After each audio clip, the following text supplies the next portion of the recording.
I was waiting for the Hello, everybody. Welcome. That was rude. I had to welcome everyone as it started. No, I know. As in, I was waiting for that, and there was like this long pause, and I was like, it's not coming. And then you did it. Yeah, the fucking. Anyway. It had to establish. Hello, everyone. Welcome to Game Design 101, as Brooklyn and I design our brand new TTRPG that will be coming out when it does. So we thought, you know what? Let's stream some of these sessions, because guess what? We're entertaining people, and we will angrily yell at each other all the time, aggressively. Yes. Bless our friends who put up with this. Yeah. They we thought we see would it. spare them today. Yeah. Instead, other people can watch us yell at each other about game mechanics. It's not really yelling though. It's aggressive discussion. It hasn't been this it hasn't been super aggressive since the whole flight rules debacle of 2022. Was that 20? Or was it 21? I don't know. It was pretty early on. Is it At any rate. Is it gonna be a crunchy game? You bet. Yes. I get to be the one to reel you in, back away from too much crunch. I like competitive math. You do like competitive math. To someone saying lag, that's on you. I have a perfect stream setup. So today we've already established a lot of things. I am going to have a video coming out very soon that is going to be discussing what you can expect from the game, like in general, and going over more general rules. Today, Brooke and I, we are going to be designing conditions. We're going to be making stack effects. We'll just be using the standard 7 die sets like we're used to. Can you balance audio? Brooke is a lot louder than Offbeat. Okay, one sec. I can also turn down my gain. No, keep your gain up. Keep it where it is. Okay. I can literally do something.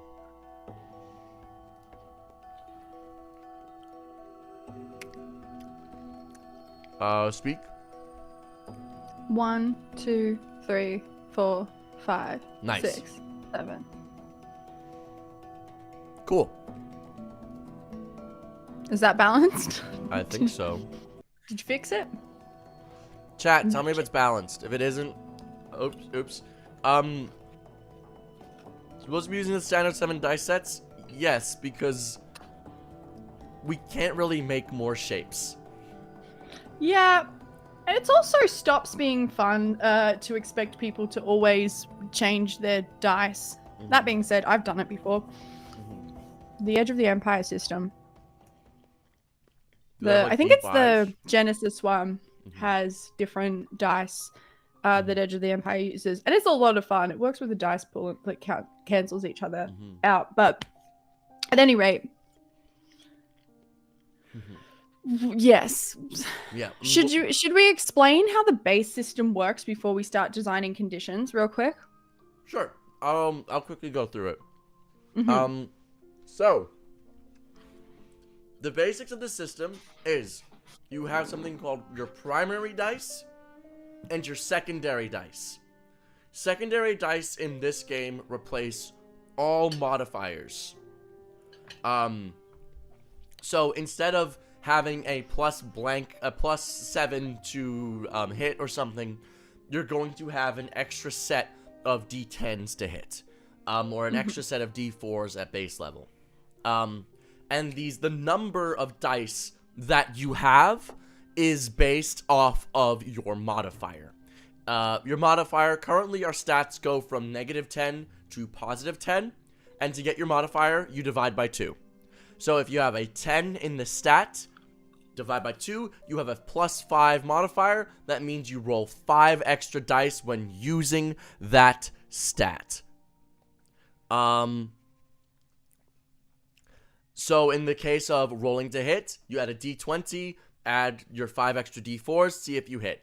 as you increase in overall level from levels 1 through 20, and it will eventually going to do 20 to 30 as an epic level tier, you increase the dice size themselves. So levels 1 through 5 is D4s, 6 through 10 is D6s, 10 through 11 through 15 is D8s, 16 through 20, D20. Not D20, D12, D10s. When's your next D&D live stream? Friday, every Friday, as it always has been since the dawn of time. That's the basic gist of the system. So all checks and stuff are done through that. We have action points. Action points are, instead of standard actions, there's no action, bonus action, reaction, what you guys are probably used to. We have action points. You get 5 action points. Typically, actions, what you might consider to be an action is 2 action points. What you might consider to be a reaction is 1 action point. 2 action points, sorry. And what you might consider to be a bonus action is 1 action point. And now we're obviously going to be playing with these and these values as we go, but things are going to be worth action points. Yes. And that is, and when you, I think that's all we really need for now to explain anything else. And I also feel like the thing that I get excited about, and then everyone else keeps getting excited about every time we explain it to them, is that we have 3 primary resources that you are spending to fuel abilities. The first is nerve. Nerve is your martial resource. It's effectively like a point system that you spend on martial abilities and maneuvers, and kind of like the way that the Battle Master works, but not specifically that way in 5th edition D&D. So yeah, that's nerve. Second one is arcane, which is all your magic stuff. It's like spell points. You spend them, you get spells, that sort of thing. The third we're sort of referring to as spirit, which is you're spending hit points to fuel abilities.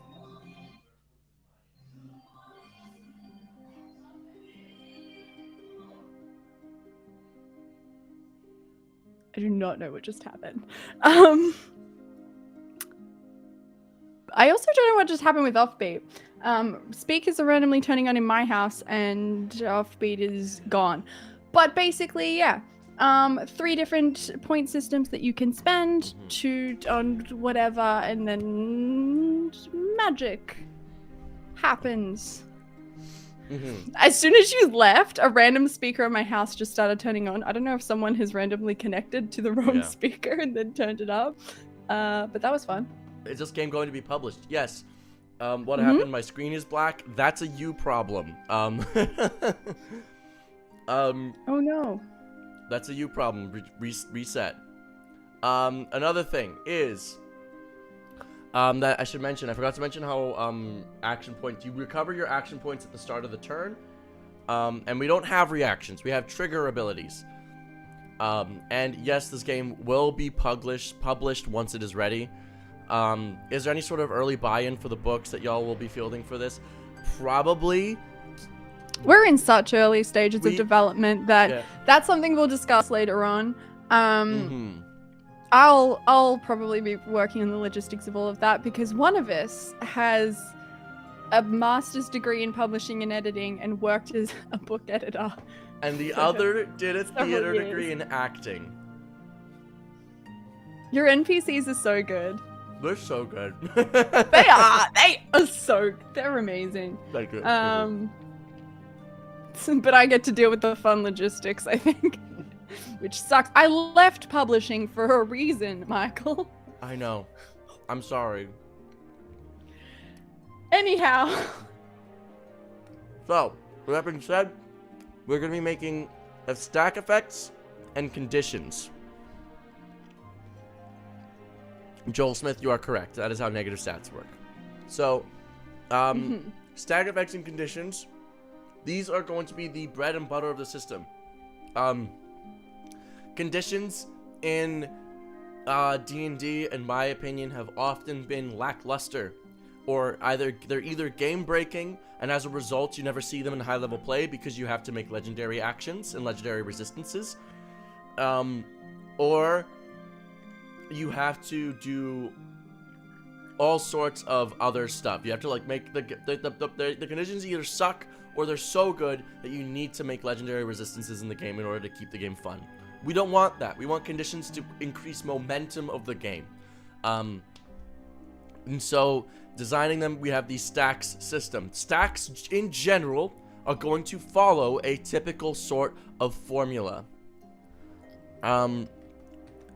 We got X is the number of stacks, and then SD is the secondary dice, M is modifier, C is associated count. Typically what happens is typically what happens when you have a stack effect is you roll the number of stacks in dice at the end of your turn, and that's that. Yeah. Amelia has a really effective way of describing what stacks are, because Amelia is like, the way that Amelia describes it is that stacks represent a value, like represent a condition, and then the threat of that condition increasing with different triggers that, yeah. But I really like, how much do I donate to give an idea for a spell? Honestly, we didn't know we were going to be streaming today. There is no system involved in this. $10. Give me $10 and you can give an idea, and I don't have to include it. But I will read your spell idea and tell you whether or not it's good or bad. Give a full analysis. Yeah. If you give $50, you can tell me about a whole class idea that you have.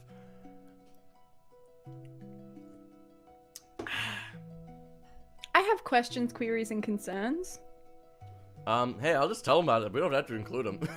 Yeah, I know. We can just tell them that they Reserve suck. the right to veto your bullshit. Yeah, if you guys submit it and it sucks, I'm sorry. Thank you for the money, though, because that will just straight up go to making this game. So, we have some stacks, ideas already created. We have, number of stacks, those are just like the variables that we're going to be using. We have healing stacks, heal X amount at the end of your turn, heal XD4 at the end of your turn, dice value goes up with upcasting maybe. We got different ideas. We have positive effects being part of this. We have minor wounds. I think we should do conditions and skills today, actually, because we were talking skills the other day. And skills? Yeah, we could do that. Yeah. Like, I think we should do stacks first, because that's currently where my brain is at. Yeah. That's fair, that's fair. We're doing skill. I can't have an idea for a class if I don't know how you're doing class plus path / skill trees. Yeah, you can. You can tell We're me doing you want, skill trees. You can tell me that you want like a class that's a bounty hunter or something from anime, I guess. Like you can say ideas. You'll get the gist of it as we go. I think it makes a lot more sense when you hear us talking about it. So, actually, if I could just give an example class that I'm super excited about. We have the Hex Dancer, which we've got 2 subclass ideas for at the moment. And the idea behind the Hex Dancer is that they are a movement-based magic user. And I want you to think of one thing that I don't love about D&D and Pathfinder is that they're very like classic fantasy, like traditional epic fantasy style of approaching magic systems and mechanics. What I want to do with this system is make it feel more modern, something more like Brandon Sanderson-esque, right? So the Hex Dancer, the concept is a little bit tied to how edge dancers work in Stormlight Archive, but have absolutely that's where the concept came from, but they have absolutely nothing to do with the mechanics of that. Basically, they skim around the battlefield and wherever they've moved, they throw up walls that then create different effects. They might buff or debuff people's spells. So if you're an ally casting through it, it might upcast your spell by a level, by 2 levels, by 3 levels. If you're an enemy casting through it, it might debuff your spell and downcast it by a level, 2 levels, 3 levels, that sort of thing. Or they might skim around the battlefield, touch a bunch of their allies, and then like snap their fingers and everyone gets repositioned. that kind of thing. They might circle an area, and everywhere in that area gets like an area of effect gets thrown down. But this kind of movement style control caster, that's the spell skimmer version of the Hex Dancer, and then the other version that we have is the Blitz Runner, which is like your One Punch Man style of like buff them to high heavens, they come running in, hit the enemy with some massive attack, and then teleport out and get to safety. So we're playing a lot in the space of like 3/4 casters as an idea, like these magic users who are a bit more martial in addition to traditional mages casting spells and martials doing fighting stuff. Playing a lot in that space. But with that being said, we're still doing your mages casting their big spells and your fighters doing their stuff. Like, I think it's all really cool. The Imagination Knight is another good one that we have. Marshall, who just doesn't believe in magic and whose imagination is so strong that it just starts impacting the world around them. Okay, that's like they learn to fly. Yeah, they're like... or spells don't work because they don't understand them. They're like, how'd you do that? I don't get it. It didn't happen. Fuck you. Yeah, seems fake. Are you sure you're not just creating illusions? Are you sure you're not just waving your hands around? I didn't see it. Can you make a option or way to make a magical character that isn't a twig that breaks when you breathe on them? I'm hate to inform you, but if your wizard is taking damage, you're playing them wrong. Okay, you can... Offbeat. Stop criticizing other people for how they play. Not everyone comes from a power building background. Well, I mean, if they're asking me, here's what I say to that. You can do that in D&D. Just give them high AC, play a Blade Singer, get shield, use Misty, use a mirror image, absorb elements, and you'll be the tankiest thing on the battlefield. Pinky promise. So but we're gonna have actual tanks, because that's another thing, is in combat we wanted to be able to approach it from the position of someone's dealing damage, someone's we want like damage, DPS, tanks, control, and support to be kind of the main roles.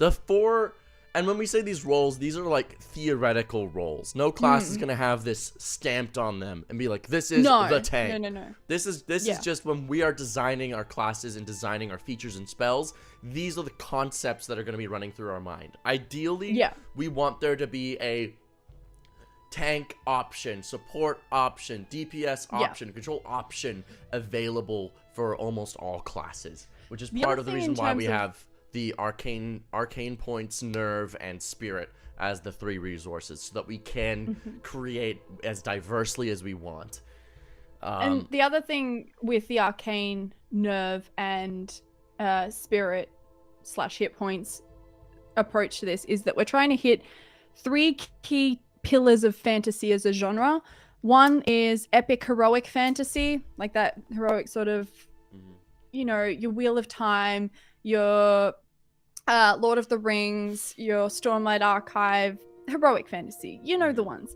And then we wanted to hit your more absurdist fantasy, your whimsical, like your Terry Pratchett, your Neil Gaiman style of like kind of a little bit goofy, a little bit silly. And then we also wanted to hit dark fantasy in that sort of Pan's Labyrinth or grimdark if you're going more Joe Abercrombie, George R.R. Martin, that style of thing. Yeah. And with all of this being said, all of this preliminary information, we're gonna be doing the boring stuff today. I have been forcing Brooke. You've been making me do math. I've been making Brooke do math.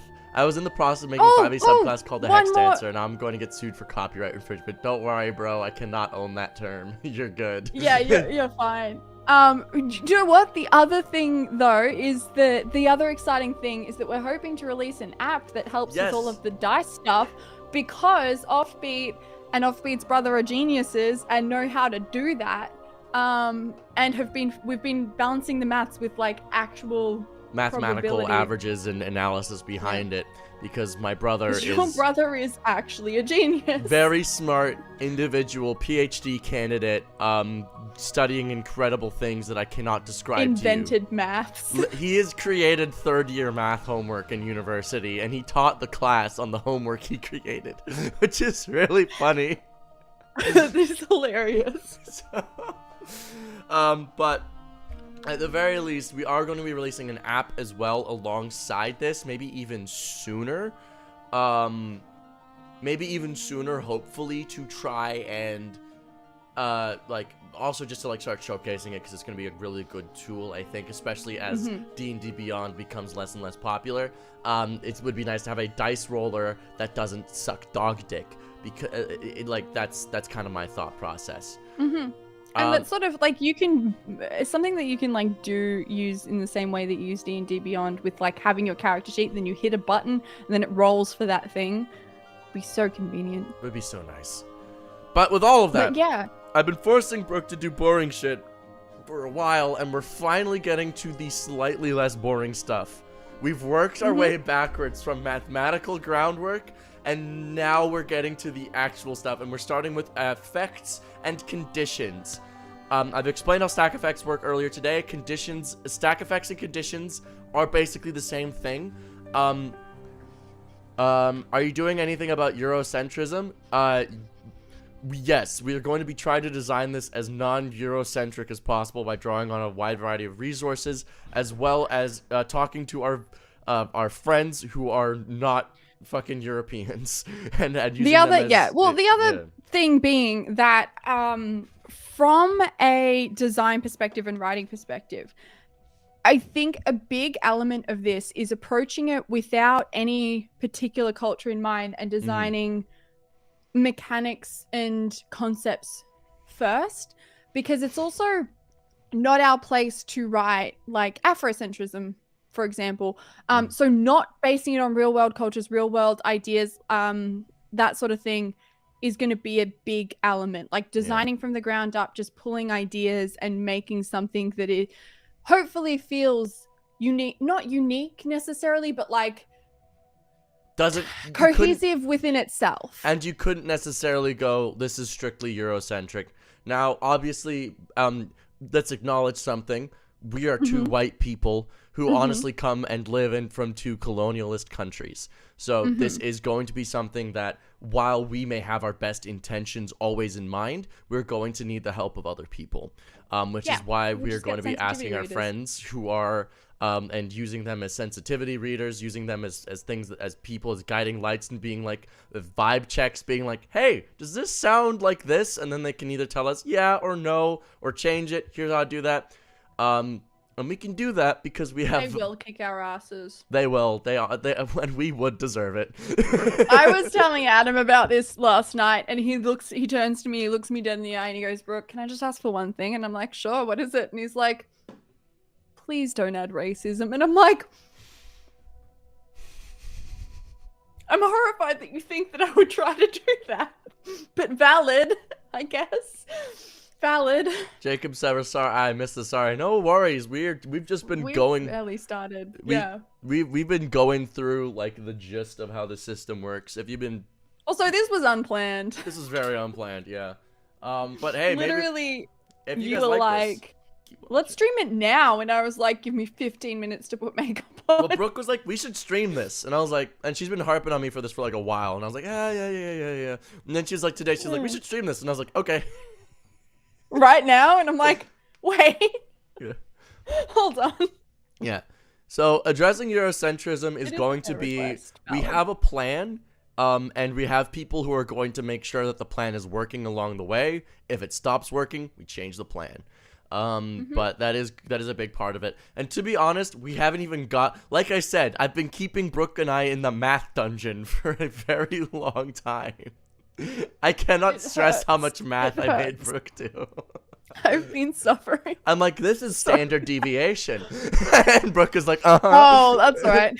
We're about to eventually we're going to step into the world building court, and I'm going to be like, and Brooke will finally be let free, and she'll have all this math knowledge to guide her. But today, Yeah. stack effects and conditions. Stack effects and conditions are the exact same thing in this game. All stacks are conditions. Not all conditions will be stacks, but most of them will be stacks. There are two types of stacks. I'm going to call them. There's going to be count stacks and non-count stacks. I don't know if this is the exact name, but count stacks, how they work is when at the end of your turn, when the stacks triggers, you roll your dice and add them to a count. This count is a separate thing that you keep track of. And then once that count reaches a certain threshold, the overall effect will activate. Then we have non-counts. Flat stacks? Should we call them flat stacks? Flat stacks versus non-flat. Count stacks? Flats and counts. I like it. Flats and counts, Okay, all stacks. Flats and stacks. So in the cases of flats, they trigger and they'll usually just add to something innately. Some effect will happen as it happens. And there's going to be the stacks are also, they aren't just something that it's at the end of the turn, you roll the thing and then something else happens to you. They can also be when you take an action, something happens. But effectively, this is what we're designing today. Positive and negative stacks do exist. Most stacks are probably going to be in the negative realm as their conditions, but there are, of course, going to be positive stacks as well. Things like the healing stacks that are detailed a little bit in this document. So, yeah. Being able to apply healing stacks so that you heal a certain amount at the beginning or end of your turn would be good. Is that what we wrote for the healing stacks? The healing stacks are at the end of your turn. All right. I also want conditions that are entirely unrelated to stacks. For example, you know in D&D how I have the focused and it's not focused. Focused and disorientated. Yeah. Conditions, which focused allows you to concentrate on 2 spells at the same time, and disorientated means that you can't concentrate on spells at all until the duration or you make your save. And then there's a consequence to the focus thing. Anyway, something like that, but for us. I agree. That's like I said, I think those are going to be conditions. Like we have stacks and conditions. All stacks are conditions. Not all conditions are stacks. All that is to say, let's brainstorm some conditions. Yeah. I already got sleep stacks. I want... Yeah? Sorry? I just wrote down sleep stacks for the game. We've already designed this one, but afflicted target rolls XD12 stacks at the end of their turn, adds them to C. Once C exceeds their current health total, they fall asleep, and C is reduced to 0. Sleep. And Sleep C represents your count, your sleep count. Yes, it does. Sleep does the following. Target speed is reduced to 0. Sleeping targets cannot concentrate on spells or abilities. Targets cannot spend actions or spend spell, or cannot take actions or spend spell points. So rigid. That's so mean. I know. Why would you do that? What a devious thing to do. Offbeat outlaw? I know, so horrible. Alright, what other conditions? Let's put bleed in here. That's one that's already designed. Rolls. Yes, I have played against bleed. It is quite the condition. Thank you. XD6.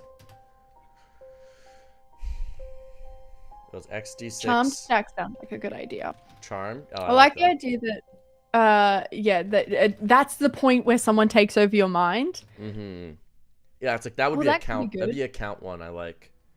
Yeah, a count one where like once your count exceeds, do we want to make it your HP or do we want to make it something else? Something to do with the willpower stat.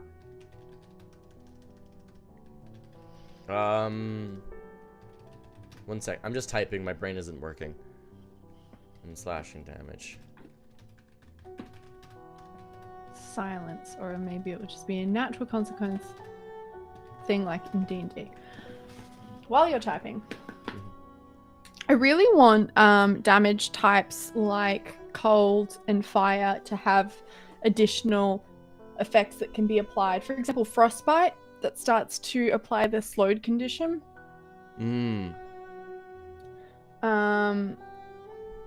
And fire, adding burning stacks. Yeah, I like burning stacks. I think I like the idea of damage types giving specific stacks. Yeah. So condition, maybe the equivalent of acid damage can erode your armor the way that it does in D&D, but like, oh, that's another factor. We have our evasion and our armor scores. Evasion is effectively like your AC, like your armor class in D&D, where it, like you roll and you have to hit the evasion score in order to be able to hit the other person. Whereas your armor score is how much damage you reduce per hit you take. So for example, if someone hits you 10 times, but you have an armor of 5, then each one of those hits is going to have its damage reduced by 5. Yeah. So in total, if you got hit 10 times and you had an armor of 5, you would reduce 50 total damage. So armors is very important. Ooh, what if there's a rust stacks? That could be good. Rust. Afflicted target. Is this a dice one, or is this one that's just you reduce by 1 per stack? I think this is probably a 1 per stack situation. We could, at higher levels, do something with dice, especially as people's armor starts to get a lot higher, but... I think this is one of those that's... The condition itself is you reduce 1 per stack, and then we'll have abilities and spells that can apply multiple in a go. Yeah. Yeah. That's fair. Afflicted target. Had...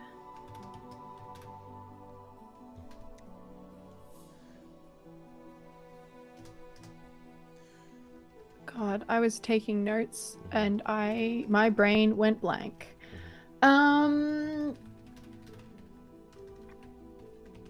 Burned, paralyzed. I really do like this charmed idea. Want to talk about charmed? Sorry? Want to talk about charmed then? I'm gonna make it. We can do that. Okay, charmed. Oh, well, I mean, I think we have it. Do we have... Oh. But we haven't described what charm does. I think count-based stacks need to know what the charm, what the condition eventually does. Yeah, what we're hitting. I think a mind control like dominate person in D&D.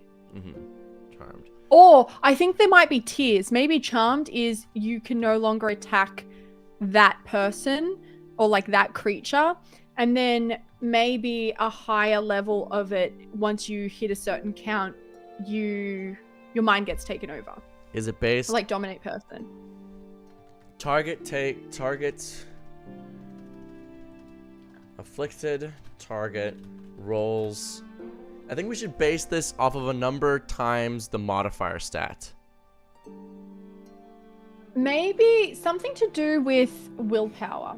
Because if you think, okay, so the way that we're doing hit points is for every level, you roll your fortitude, which is effectively the equivalent of constitution, your fortitude modifier's worth of hit dice. Yeah. So if you have a fortitude modifier of 5 and your hit die is a d4, then you will be rolling 5d4 per level. And if your hit die is higher, you'll be rolling more, that sort of thing, right? We could do that with every stack to create these DCs that the counts have to hit.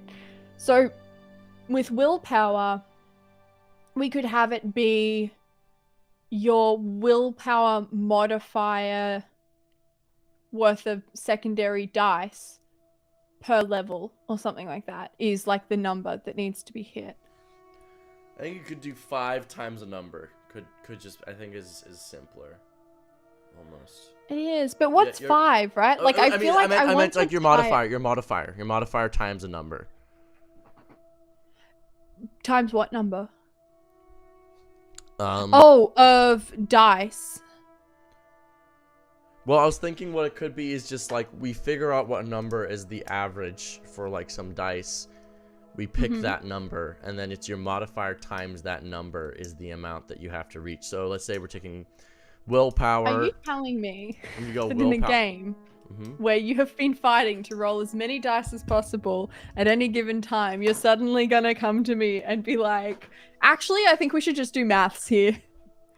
I think in this case, here's my thought process. Okay.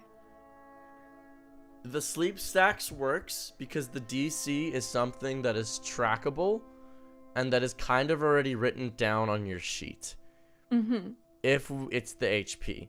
The DC, if we make the DC something that people have to roll, people will forget that. And then they'll all of a sudden roll when they're like, oh, what's the DC? Oh, shit, I should have rolled this. Oh, I should have been asleep 3 turns ago. So I think having it be something that is easier to track, especially in a game with as much bookkeeping as we have. We're rolling a lot of dice, yes, but we're rolling them all once. We could, however, so in the same capacity that hit points are effectively a representation of your fortitude count, for want of a better word, with the one condition of that being that they can be reduced because obviously they're hit points. That's true.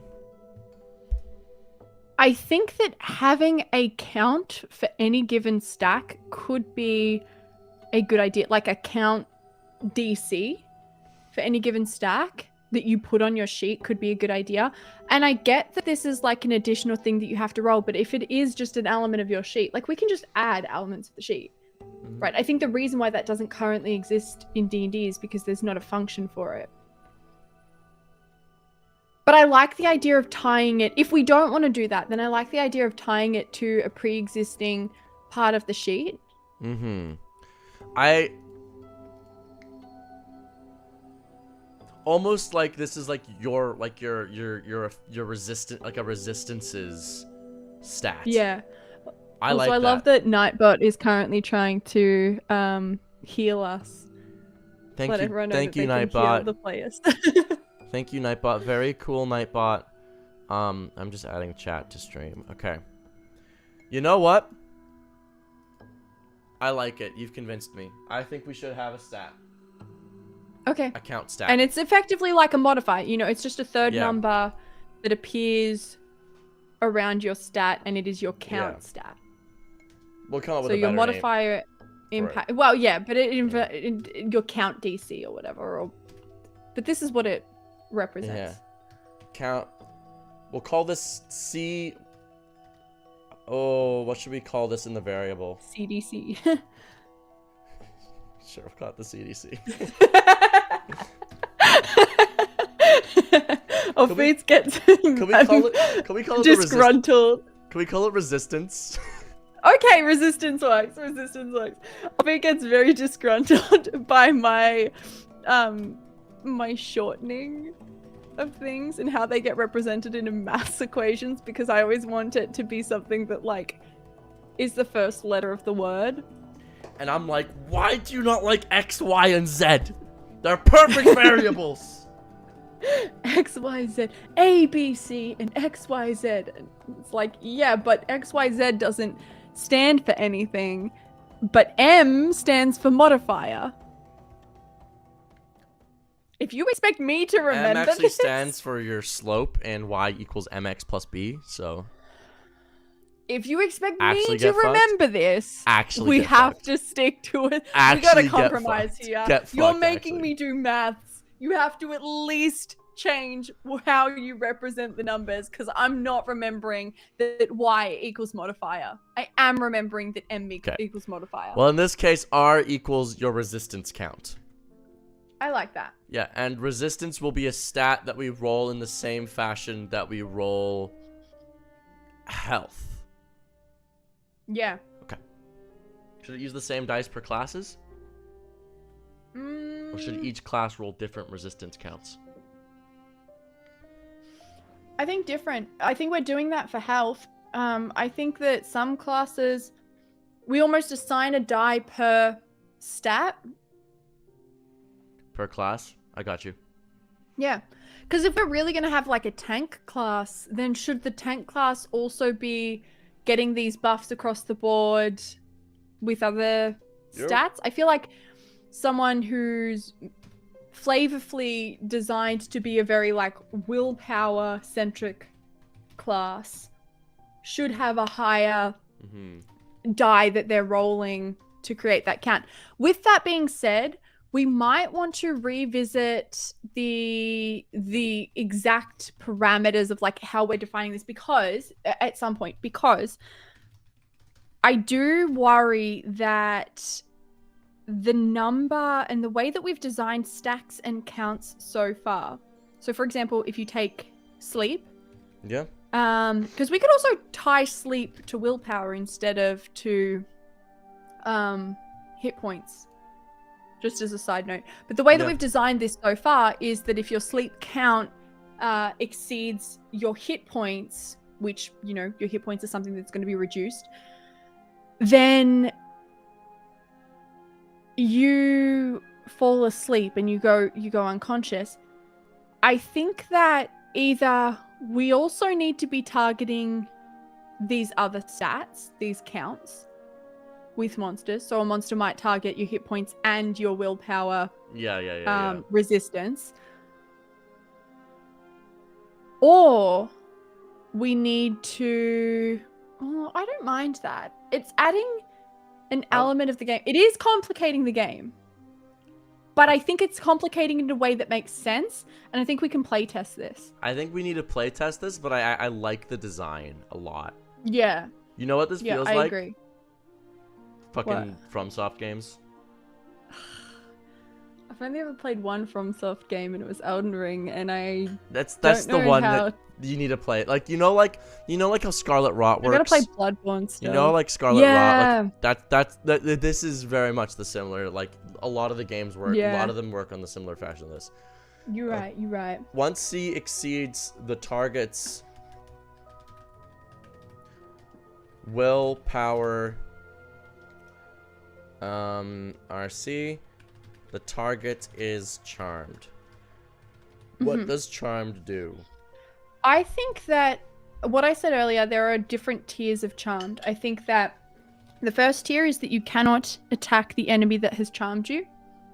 You can't like do anything negative against that enemy specifically. You can use your abilities to buff your teammates, but I think you can't directly harm that enemy. I think that, and this also plays into the buff meta, the buff and debuff meta that we've been talking about. And then I think that another version of charmed, like maybe we call it something else, is taking over like mind control. Now, someone in chat earlier mentioned frightened. Ajab, my mod. Yeah. Yeah, Ajab mentioned frightened. The reason why I would be hesitant to include frightened is the idea of like running away. I think as a player, that's kind of unfun. Having to run away from a fight just feels a little bit tedious. It means you don't get to use your cool stuff. If we can come up with another mechanical effect that's represented by being frightened, I'd be open to it. But yeah, I currently, think we should. I like frightened. I don't think it should be running away. Yeah. Okay, but we should. So I don't know if we should include tiers for conditions. I feel like we should almost just include different conditions. Yeah, no, I agree. Sorry, when I say tiers, I mean these are all kind of in the same ballpark, wheelhouse. But they're not directly linked. Okay, I misunderstood. Yeah. I just joined. Welcome. We're Brooke and I are designing our TTRPG that we're making. Charmed. So what did you say for charmed again? I was distracted. So charmed would be you're not allowed to attack the creature that has you charmed once it exceeds your Yeah, it must have willpower exceeds the resistance. thing. Yeah. Once it Yeah. target is not allowed to attack.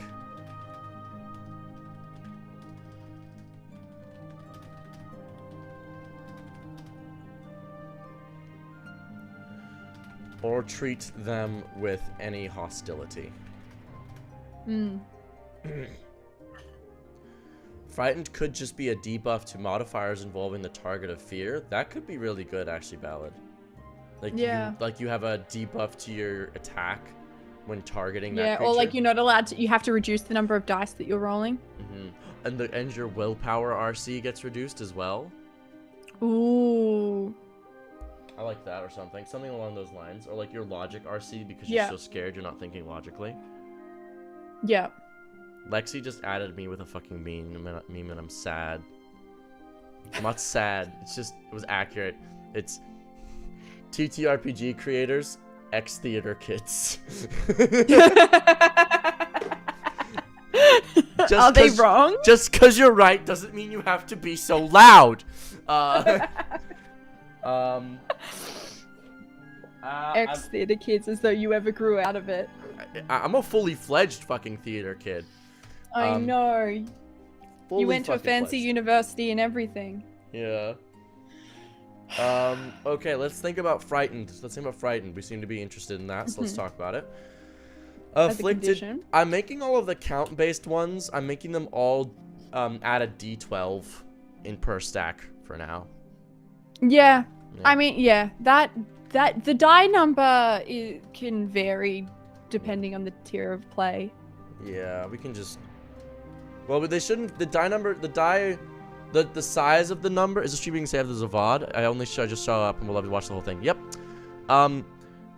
The size of the dice shouldn't change per tier, but the number of stacks applied should. I think the dice size needs to be kind of standardized almost. ¿Por qué no los dos? The reason why not the 2 is because we need to kind of make these standardized, I think. The number of for ease of use.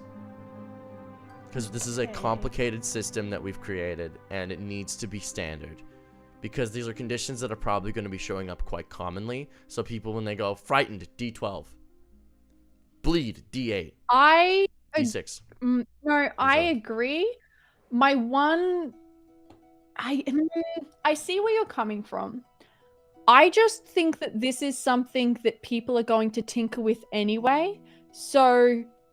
Why not making it canon that you can change the dice size, because this lets you play around with it. Like, it's the flexibility in design that lets you helps you be able to scale the threat levels by making it D4s instead of like D12s or something like that. You know, like it's idea. Mm-hmm. What if different conditions are where we get the different dice sizes? So we have frightened, terrified, hysterical. Frightened is a D6, terrified is a D8, hysterical is like a D12 or something. That could work. So there is that modularity, and the stacks are different, but the condition itself is the same, because these are all count-based conditions, right? They are. I worry that that's making the language too convoluted. A little bit. We can sit on this. We can play around with it. The reason why I don't want to lock in a die size is just because I think this is one of the very first things people are going to break. Yeah, I would. Like, as soon as you said it, I'm like, this is the first thing I'm going to change about it. Like, I personally am not going to design with that in those parameters. I think we should consider this. I think we should have a way for things to be modular. But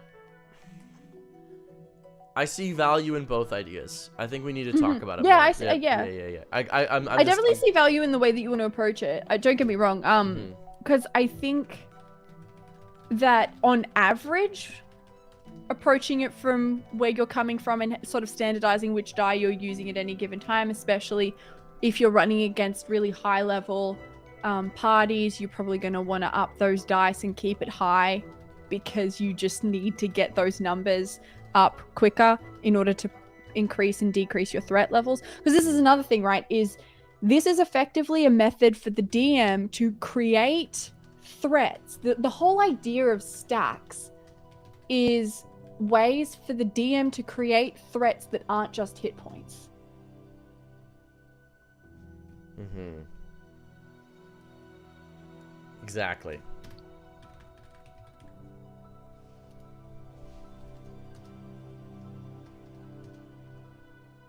And honestly, making a bunch of... Yeah, I'm really liking the resistance count as a concept. I'm frightened. What does this imply? What does it imply? Yeah. I think it definitely a debuff to attacks. So you are removing a die or dice from your attacks against it. Ooh, one thing that I've been doing, but I don't know if I like, and I think we should talk about, is I've all of the resistance count effects. I have been saying that once you reach the resistance check, the count is reduced to 0, and then the new effect is applied. That's one way we could do it, or we could do it that as long as that effect is the count remains above your RC, you stay within that effect, and the count itself reduces to 0. I like that, and I think that's going to be a monster per monster basis.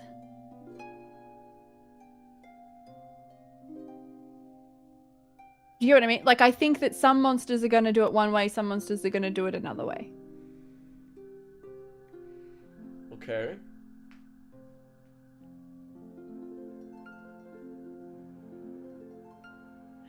We need a base effect that we can sort of apply and then modulate on the monster per monster basis. What is the standard going to be?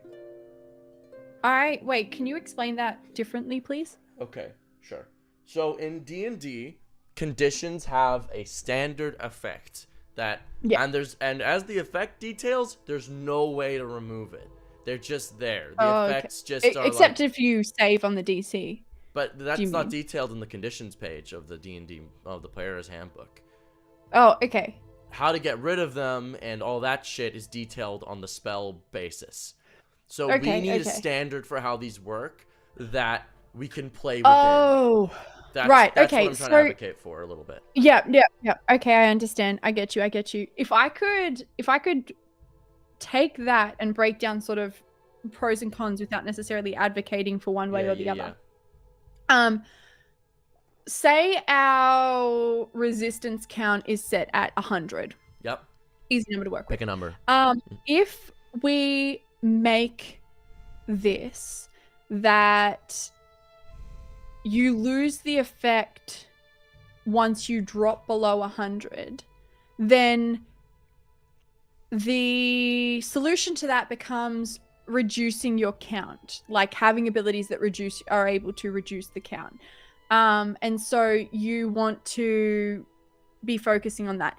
If we make it that the effect is applied and then your count is immediately dropped back down to 0, then whatever removal options we have for that effect are going to need to be set at like a higher barrier to entry, I think, because the monster then needs to build up this count again to get you back to here. Hold on. Let me. Yes, sure. Sorry. To get you back to here. In order to reapply the effect. Additionally, you will find yourself in a position where... Oh god, I had another point. So the monster, so if it drops down, monster has to then build up to reapply the effect. However, if it stays on, if you can't, if you don't have a way to remove it, then you're kind of going to put yourself into a bit of a fail state with having conditions applied and effects applied, and then it's going to cause problems that way. I don't know, what do you think? Here's what I think. Just on the topic of, I just want to talk a little bit about the snowballing of like the monster having to build the stacks up again. Something that's worth mentioning is while the count is reduced, the stacks themselves are not. So stacks remain, but the count is reduced. So the method of application is still there, and it's still large, presumably. So in my mind, I think that that's not as big of a deal because you'd have to remove the stacks before you can remove the condition properly. Otherwise, they'll just relapse again back into the condition. And then conversely, the meta becomes, all you have to do is remove that by like 1 and suddenly the condition's gone. Yeah, I think by standard, let's make it so that it's the count's reduced to 0, new effect applied, stacks remain. And then on a monster per monster basis, we can have them say like, frightened works differently for this creature. Here's how it works. And just detail that new mechanic. Okay, I like that. I like that. All right. Sounds good. Also, someone mentioned alchemist, and this is slightly off topic, but I just imagine that there's some sort of potion in here that would let us swap 2 different stats resistance counts. Oh, yeah. I think there's going to be abilities that do that. Yeah, so that you can suddenly swap your hit points for your willpower or something, and that means you might be weaker or you might be tougher, but then the other one drops, like, in order to help get rid of effects or to help counteract, like, that would be really cool. Oh, hey, Patrick! Hey, Pat! Are you listening to us? No, Patrick. Okay, if any of this shows up in PP game, you have to know that I am entirely innocent and that I never gave any kind of consent for Offbeat to include it. And I would like to mention, I do not care. That is all. We know. Driving home from a Gundam build day with friends. That's awesome. Did you build cool robots? Patrick being a Gundams fan is the funniest thing in the world to me. Fucking You'd never expect it, except that when you know, you know. I love Pat. I love Pat that he loves Gundams. It's one of my favorite. Genuinely, one of the coolest things I know about Pat is that he builds Gundams. Unironically in love with the thing. Ace, top tier. Also, don't you lies me, as if I would ever give off my consent to use my own bullshit against me. No. That is the one thing that I don't want. A-Dub's right. Offbeat doesn't care about player consent. Wow, yeah. You heard it first. No. Only if I can jump in here and quickly like actually talk about that, you were, if anything, the DM that I have had who has cared most about player consent. You just don't care when I'm whinging about the mechanics being mean. If I do something that crosses a line or a barrier, I'm like, oh my god, I am so sorry. And then, like, I'm glad we discovered this. Let's talk about it. Create a system to avoid this in the future. But when you're whinging about getting your shit kicked out of you in the combat, I'm like, ha! Sounds like you got beat by numbers. This is true. This is very, very true. Target must roll a secondary. Ideas for the frightened stat. Additionally, a target must roll a secondary dice of the respective stat and subtract it from DC abilities when targeting. I worded this horribly. Targeting the creature, they... Oh, like on saves? Yeah, so if like I was to like target the creature that I'm afraid of with like a DC ability, you have to subtract a secondary dice from your DC because it's harder. Well, also, what if you have to subtract a die from your saves against that creature as the frightened condition? Scared of? Maybe it's less about what you can do to it and more about what it's doing to you. The creature you are frightened of may add a secondary dice to attacks and DCs when targeting you. I've called that. I've not called. subtract from your saves. May add a I secondary. mean, it's functionally the same. I just think flavorfully, you subtracting makes more sense than it adding. Does that make sense? It's doing both. ¿Por qué no los dos?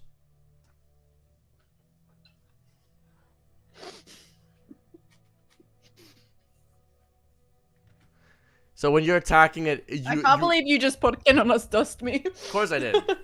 When you're attacking it, you have to remove a dice, and then when it's attacking you, it's easier for it to hit you and affect you with things. I like that personally. It might be a lot. We'll have to see how the rest of the balancing works out. I definitely like the idea that you are subtracting, like you are rolling a die and subtracting that from your saves against the creature. That feels thematically appropriate. The other things, I'm not against them. I want to play with them and see how impactful they are, because I don't want it to be, you're frightened, now you're screwed. You are absolutely like, you've been thrown in the deep end with sharks, like, kind of situation. Secondary dice to. How about we do, additionally, the creature we are frightened of may add a secondary dice to attacks, when targeting you.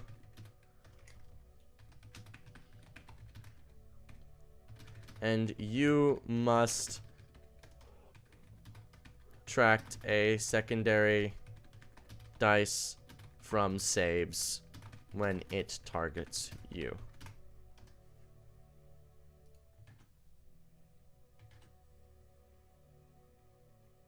I think that works. It's a little clunky and it needs to be cleaned up in the wording, but I think it's good. Okay. You get more conditions while I go to the washroom because I'm incredibly well hydrated. Oh, amazing. Okay. That's one way to say you need to pee, but sure. All right. So, conditions wise, what have we got? I don't even have the document open. You know what I can do? I can just scroll up on stream and then look at it. We've got Rust, we've got Frightened, we've got other stuff. I have access to this document and I'm still... Where is it? I should open it up on the drive instead of just having my notebook up. Anyway. Stacks. In the Stacks folder in game design. Where did Offbeat say it was? What was the name? Does anyone remember the name of the... God damn it. Why didn't I pay attention to this?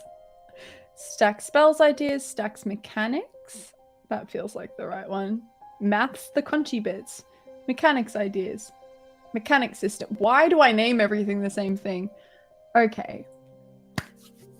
Conditions, conditions, conditions. I definitely think some sort of mind control thing. I think that some sort of focused thing, like we were talking about not having a cap on the number of spells that you can concentrate on being a thing. So that way you are just start, and then you, but also having ways to more directly shut down concentration on spells. That being said, you'd be able to choose which spell you lost concentration on. So for example, being able to contest your concentration, like a martial, like hitting a spellcaster really hard and then having to do it that way. Shut down some concentration. But we've got burning, which could impact, if we're going to be reducing stats and things, that could impact your evasion, which is effectively the equivalent of like your AC in current D&D. We've got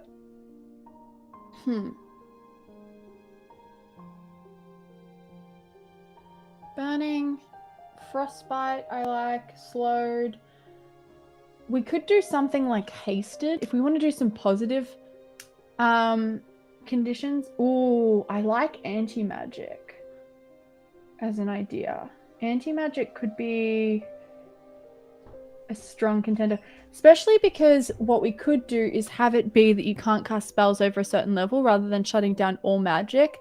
Anti-magic is a condition Anti-magic condition now? that stops you from being able to use magical abilities above a certain level or below a certain level.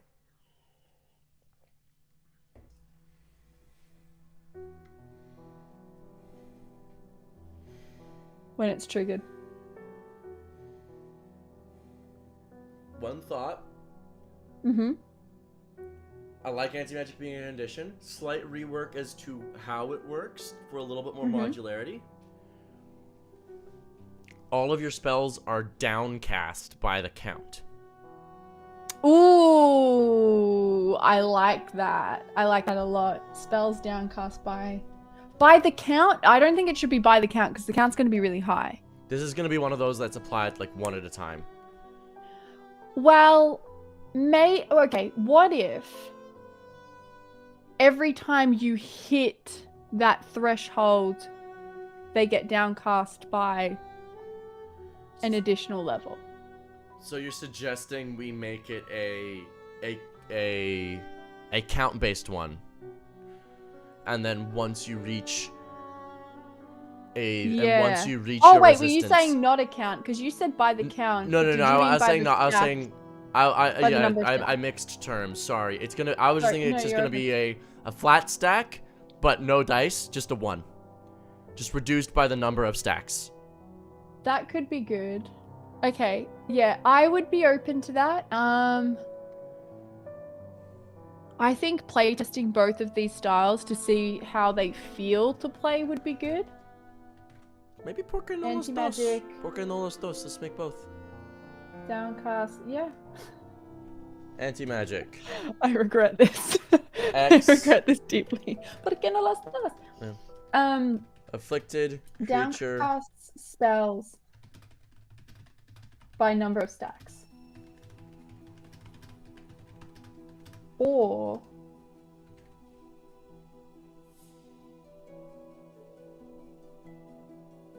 the number of times the threshold has been triggered. We'll call this anti-magic, and then magic drain for the 2 different types. I just need to separate them in my head. That's fair, that's fair. Afflicted creature rolls XD12 end of their turn and adds it to C. Or Once arcane drain? C. I don't want it to be arcane drain because I want to include a one that literally tackles your arcane stat. Once Rude. C exceeds RC of your relevant spell casting of your relevant spell casting RC, relevant spell casting stats,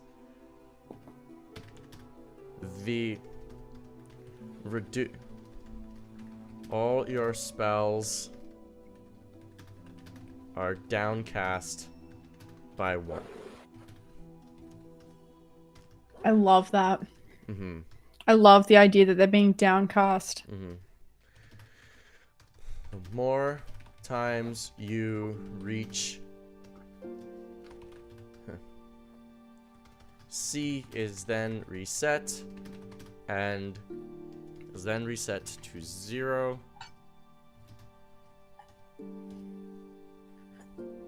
Okay. Silence would be a good condition, no verbal components or speech. I don't know how silence would really work in this. So we've been discussing whether or not we want to include verbal semantic material components as a thing. I think we're kind of leaning towards yes, but we haven't found a way that satisfies us that also suits our game design without just feeling like D&D, like a carryover from D&D. Like, We want it to feel justified because you can always have subtle spell as a thing without needing to. Yeah. Because that's the main reason, right? Is subtle spell. Most of these would be Is the inflicted main by reason why spells we're anyway. considering it. That's what you think. That's why we got nerve abilities, baby. Nerve abilities are basically martial spells, so not necessarily. Maybe some of the more magical ones may give you that feeling, but like imagine if like someone hit you over the head with a big enough mace and then you just got magic drain. You can't concentrate. You're like a little You're bit like, I'm dazed. You can't trying think to of cast the the spell, but holy fuck, my head is bleeding. I have a contusion. The imagination knight doesn't believe me that I can't get this spell to work. Oh my god.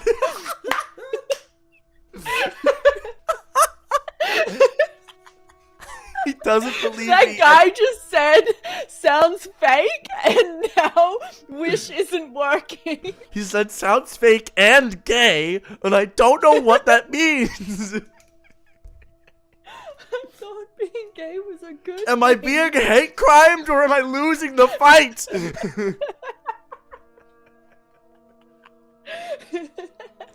Oh. Cause like they hit magic pressure points and disrupting their connection, or they just hit them with a fucking mace. There's so many options. I do agree that'd be funny. Oh man, that's. I think I'll never get over the imagination knight the concept imagination knight is of so just fucking not fun. believing in magic. Yeah, it's like that's dumb. That doesn't exist. Like I And they're literally. clearly using magic to disbelieve.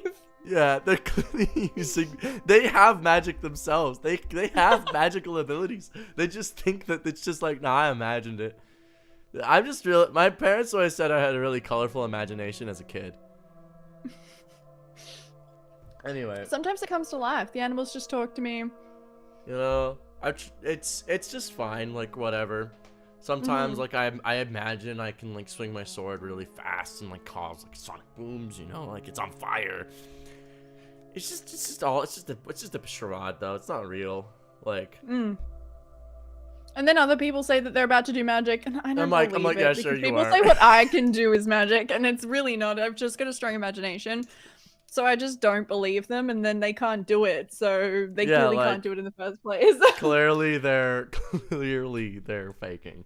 Anyway. I wish people wouldn't lie to me all the time. It's really weird. The imagination nights are amazing. I'm so excited for them. We need more stacks.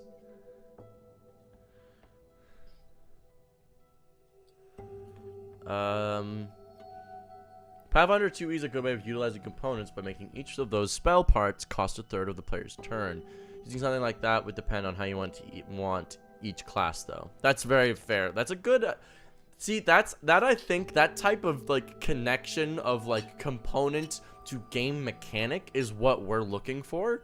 Not that though, but I get what you're saying. Bouncing castles versus marshals. I mean, we've already done that. Oh yeah. We already done that. Yeah.